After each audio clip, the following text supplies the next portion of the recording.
Hello there, world. Welcome to the Casual Historian Podcast. My name is Grant, and this is my co-host, James. Greetings, everyone. This is the show where we get to talk about the things that we don't usually get to talk about in our history classes. And today is something that all history lovers and all of the readers and all everything knows they eventually have to do, which is read lots of texts. And if you're in a graduate class, that's 90% of what you're doing is just reading the stacks of books or documents they're having you read. And so today, James and I are going to be giving you some suggested reading for those who want to do history-related things, or just if you are a casual reader and you want to get more into the deeper stuff. And so we both have about 3 or so books that we want to talk about. So I'll go first. And the first one I want to recommend to you is A Patriots History of the United States by Larry Schweikart and Michael Allen. Now, this book was published in 2007, and basically the purpose of it was to be the counterpoint to Howard Zinn's book, A People's History of the United States. And there's sort of a necessity for this kind of book to exist because there are, in a lot of classrooms, A People's History of the United States has become the primary text. And if you are involved in the realm of historiography or with professional historians, you find out that A People's History of the United States, there's quite a bit of negative opinions about it, mostly in the whole, accuracy department. But I would say it's a book that A People's History is necessary to exist, but I would not read it in a vacuum, which is why I would suggest pairing that book with A Patriots History of the United States. It's basically a Whig history for the United States. It views, the path of freedom as being evolutionary, and it's just a natural thing that was going to happen. Thoughts? Well, I'm not really fond of A People's History of the United States myself, mostly because I'm honestly just not that overly fond of American history. It's never really done that much for me. But I will say that I do find that it does attempt to address an important issue in historiography, because historiography tends to emphasize the great and the grand and doesn't really tend to tackle everyone else. And so A People's History was an attempt to address that. It was attempted to talk about, the ones that were often overlooked in contemporary accounts that, aren't the ones who are the movers and shakers of the country, but the ones who live in the country being moved and shaken. It was an underrepresented sector of history before it was published, but since the publishing of A People's History of the United States, it's almost become the orthodox view, at least within academia. Oh, well, is that what we just call a scholarly consensus? Depends on how wide the consensus is, because one of my current professors, of course, someone asked her, hey, what do you think of A People's History of the United States? And she said, it is the standard bearer for Marxist writings today in the history field. I'm not sure I'd agree with that, really, to be honest. But the other thing, too, is that I think the issue I have with both books, The People's and The Patriots, is I just don't like survey books very much. Especially with American history. There's so much documentation that attempting to create a survey, from start to finish, and usually it's the Columbian discovery that's a starting point, that it's a lot of information is being compressed into a very narrow framework, and a lot gets left out. I would much rather read detailed topics on specific eras or events than try to read the entire history of a continent, basically, in one book. Mm-hmm. Yeah, I understand that, though. Once again, for most basic history classes, you need something that's a little more overview than you usually get with more specific text. But that's why I would recommend A Patriots History of the United States, especially if you are also reading A People's History. They balance each other out. So I guess what's one of the books you would recommend? Okay, so one that I'm going to suggest is actually not a book. It's a series of books. And it's a series that was written by a historian and his wife by the name of Will and Ariel Durant. And the series in question is pretty much a series of texts dealing mostly with European history, and I know that that's not necessarily the most popular thing, but it's good because if you're a casual historian, which is kind of, the kind of people we're talking to, we're really trying to encourage people to find that information. So he, beginning with Middle Eastern history, published over the course of several decades, published a series called The Story of Civilization. And it runs up until the end of the Napoleonic Wars. And I remember these were formative for me because even though they're kind of an early foray into what might be called pop history, and they are in fact survey works, but as a young person reading these, I found that it gave me a very good sense of an overarching framework of major events in Europe and the Mediterranean and the Middle East, going back to the beginning of recorded history. And, I would recommend it. It's probably easy to find them, even at used bookstores for an affordable cost, but they are reasonably constructed. Their accuracy has somewhat waned because they were done in many of them were written several decades ago, so we've had expanded information on historical events, but in general, especially when you're dealing with things from the age of discovery onward, it's a very good set of books, and presents a very good framework. And the other thing too is that even though it's European centric, it's European history, they don't solely focus on the big players. We get good looks at the periphery or the often overlooked parts of Europe, such as Scandinavia or during the Renaissance, which is how often is that ever talked about? The effects of the Reformation in deeply Catholic Europe, like Italy and Spain, where the Reformation made very few inroads. Things like this. So I'd recommend this series as a good primer. If someone is looking to get into European history and wants to tackle, several areas at once. Another thing about it as well is that it doesn't really cover, a litany or rote of facts, this happened and this happened and this happened. While there's a good smattering of things like military history or the wars, because Europe loves its wars back then, the book also does a good job of really tackling an exploration of society, how people lived at the time, and also expressed through culture, art, music, literature. Oh, yeah, I haven't read those, but there's so much other crap I have to read that I'm not sure if I'll ever get to them.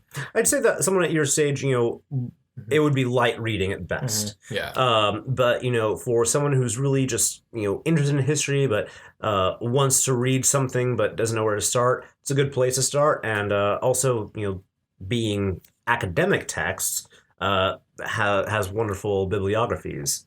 Of course, the issue that the bibliographies are somewhat dated. The last book in the series was published in the 1970s. So, Speaking of something that's a good primer, the next book I have is an excellent primer for those who want to learn more about Islamic or Middle Eastern history, which is the book Destiny Disrupted, A History of the World Through Islamic Eyes by Tamim Ansari. And I've grown to really like Tamim Ansari as a writer. He is an academic born and raised in Afghanistan and then was educated in the United States. And he's written a couple books. Another book he's written that I would also recommend, but it's not for today, which is Games Without Rules, A History of Afghanistan. But this particular one, Destiny Disrupted, is a very good primer if you want to learn about the history of the Middle East from a Muslim perspective. Because, not only is it just trying to tell the story of the world through a Muslim perspective, but it's being written by a Muslim telling the story who's Western educated. So he's able to relay it to the audience in a much better way. And I remember at the beginning of the book, he tells a bit of a story about, why he wrote this book. And it's that he was being asked to help contribute a chapter in a world history textbook about the Middle East. And they were going to leave a whole bunch of stuff out that he thought should be included, even in an overview class. So his idea of what he wanted to put into that textbook, he basically expanded and created a whole book in and of its own. Destiny Disrupted definitely changed the way I looked at it, and it was my primer on Middle Eastern history. You learn all the things like what we talked about in past episodes about the political history of Islam. You learn about the beginnings, the split between Shia and Sunni. You learn why Persia went Shia. You learn about the Turks and everything else going along around with them. It's a very good primer. I cannot highly recommend it enough. I too have found the work enjoyable, mostly because, like you said, its ability to present the material in a framework that's familiar to Western audiences. That's often the biggest thing, is that, as Americans, it's very easy for us to read American, European, or even, up to a point, Mediterranean history with some ease and familiarity. But oftentimes in the world of academia, sometimes texts are so dry that it's very difficult to connect with them in a way outside of just simply absorbing fact. And this was a work that is able to make the history of the Middle East relevant to us in ways outside of propaganda, which is, of course, dangerous, but also makes it relevant to us, and elevates a sense of civilization that we often aren't exposed to until pretty late, in the case of many people, late in their academic careers. Destiny Disrupted, Tamim Ansari. Pick it up at if you have a Barnes & Noble in your town, you'll definitely find it there. So I guess what would be your next book or series of books? Okay, so it's funny you say book or series of books, because it is a book, but it's often published as a series because it's so bloody long. And that is the book, The History of the Decline and Fall of the Roman Empire, led by the great English historian Edward Gibbon. Now, this is a giant book, and people who joke about War and Peace being long are people who never tried to read this book. I did read all of it. It took me a year and a half to really buckle down and get through all of it. Oftentimes, then I found out that I only got part of it because some editions actually leave stuff out. Gibbon actually, when you hear the term of the decline and fall of the Roman Empire, people often think of just the Western Empire attached to the city of Rome itself. Gibbon actually writes, starting much earlier, at the end of the 1st century CE, and actually writes into the 16th century. So he tackles all the way through the Byzantine Empire. Now, the reason why I recommend this book is not merely for the fact that it's a classic historical work and is also in the realm of classic literature. In that respect, I also recommend it because it shows an important need for balance in historiography. Because Gibbon's work is, while certainly monumental, is definitely not free of flaws, major flaws, and major criticisms. Gibbon was not a neutral historian. And so many times the author's own personal views or viewpoints are interspersed throughout. And so it's valuable for people who are interested in history to be able to read these texts and understand when an author is veering away from objectivity, and when that veering away is presented less than simply the author saying their opinion, as opposed to the author presenting their opinion as fact, which is what Gibbon is often guilty of in his work. But still, it was monumental, one in its size and scope, but also because it represented one of the first attempts to really condense the history of the Roman Empire into one single work. And despite the flaws, as I mentioned in some parts of Gibbon's presentation, and there are some accuracy issues as well, and that might be part of lack of sourcing, but it is still a major work, and it kind of set the groundwork for a new field in historiography going on. And, as part of its failings, it makes us more cognizant or aware of the need for objectivity, or at least balanced historiography in the modern world. But I would say that, even if you're just tackling the commonly reproduced sections, which lead up to the end of the Western Empire, it's definitely worth an attempt. But definitely find a good annotated edition. The Penguin edition is generally a good, a solid choice. Yes, that book definitely is. I almost want to say a chore to read, but there is a lot of it. I mean, it originally had to be published in 9 volumes in its original publication. It was published over a period of 10 years, and yeah, monstrous work. Some interesting stuff. You can definitely see some of his little gripes. Like, he was definitely a man of the Enlightenment, and he seemed like more a man of the European Enlightenment in a way, because in the work, of course, he criticized, the reason he claims for one of the big reasons for the fall of the Roman Empire being that Christianity destroyed the manly martial virtue of the Romans, and that's what led to their fall. They just weren't manly enough in their old paganism to maintain control of the empire. Yes, actually, a very common criticism of Gibbon's work is his viewpoint of Christianity. Now, one doesn't need to be a person of faith or religiousness to understand the importance of balance. Gibbon writes from the presupposition that pre-Christian Rome in its pagan era is somehow this golden age of liberalism and tolerance, which, in fact, historically, we know it never was. Mm-hmm. However, Gibbon's work, and this is why, this is why I talk about the importance of objectivity and understanding its importance. Gibbon's work is so monumental that his spin that Christianity was a weakening force on the Roman Empire, that paganism was inherently tolerant, or as opposed to Christianity, actually influenced the viewpoints of later generations.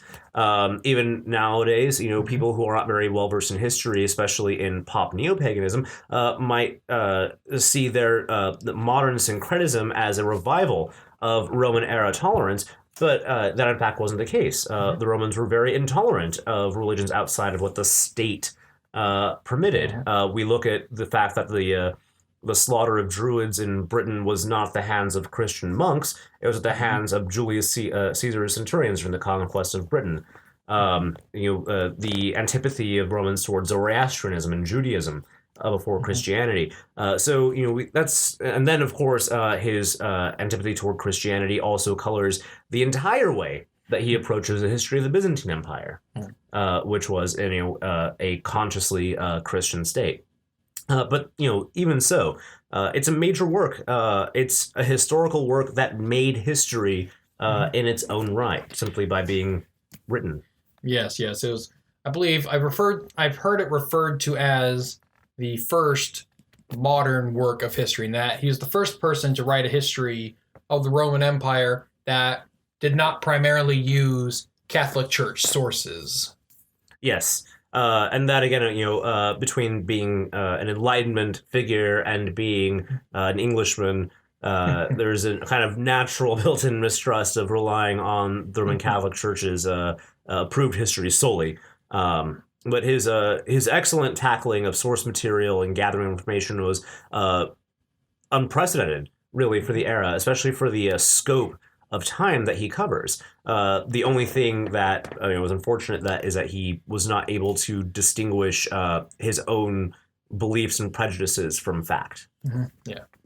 Okay, so I guess my last book I want to talk about is something it can be a bit controversial within the community of historians, because it's not actually a history book, but it's something that has definitely shaped the way historians and at least writers of history since its publication have looked at history in similar ways to what a people's history of the United States have shaped the writing of history since its publication. This book has done something similar, which is Jared Diamond's Guns, Germs, and Steel.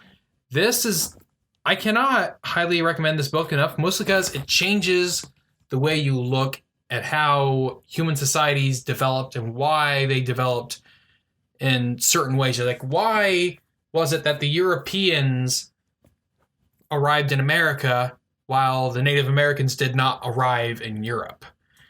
And it's this very important story about the distribution of resources on the planet, in particular animals. And I would highly recommend watching a certain YouTuber's video on this, CGP Grey. He did a video called Americapox, where he does a very nice abridged understanding of what this book's thesis is. There are some issues that have come in it that some things in it that I take issue with, but overall, as an overall framework, I think it does show at least a pretty good understanding of why the world dominating powers initially came out of the Eurasian landmass rather than the Western Hemisphere. I've not read the work myself, though I have seen reviews of it, and I think it is very interesting in its attempt to formulate or postulate reasonings on the differing tracks that civilization took between the two hemispheres. Yes, and so and in discussions about it, I often hear I think the best way to give an even bigger overall summary of it is that guns, germs, and steel, the availability of resources and animals, is what decided which hemisphere, a world conquering power would come out of. But then there's the further question beyond that of why did the world conquering power come out of Europe instead of East Asia? And if you want that question answered, I would actually recommend another book, which I'm going to throw that in at the very last second, being Neil Ferguson's Civilization, the West and the Rest. So I'd say if Guns, Germs, and Steel explains why he came out of Eurasia, then Civilization by Neil Ferguson explains why the dominating powers came out of Europe. Neil Ferguson. Good old Tory Scott. I say that without too much. Well, I think the only thing more politically endangered than a Tory Scot is a Labour Scot, because there aren't any there anymore. Oh, there are plenty of it. It's actually Lib Dem Scots are the ones that are more in danger. But that's that aside. We can try doing a political history of Scotland at some point, and then enjoy that mess. Well, I'm sure that won't be controversial at all. Probably not for most of our listeners. Probably not. Yeah. So, what's your final recommendations? Okay, so my final recommendation is another classic of literature, and I'm going to put it to the audience this way: imagine a time when the idea of composing history in chronological order, and when trying to set the context of history as a series of human events and not weird interventions of the gods, was something of a revolutionary idea. The book I'm referring to is called The History of the Peloponnesian War by the legendary Thucydides. And the reason why I recommend this book is because I would say it is, in fact, the first history book, true history book in Western civilization. That's not to say that there's not recorded history before that. Certainly there is. The History of the Peloponnesian War is the first book to tackle historiography and set a context for generally the way we approach it in the succeeding centuries. The Peloponnesian War, as may be known, is a war between two competing leagues of Greek cities in the southern part of what's now modern-day Greece. Thucydides attempts to explore it in chronological order.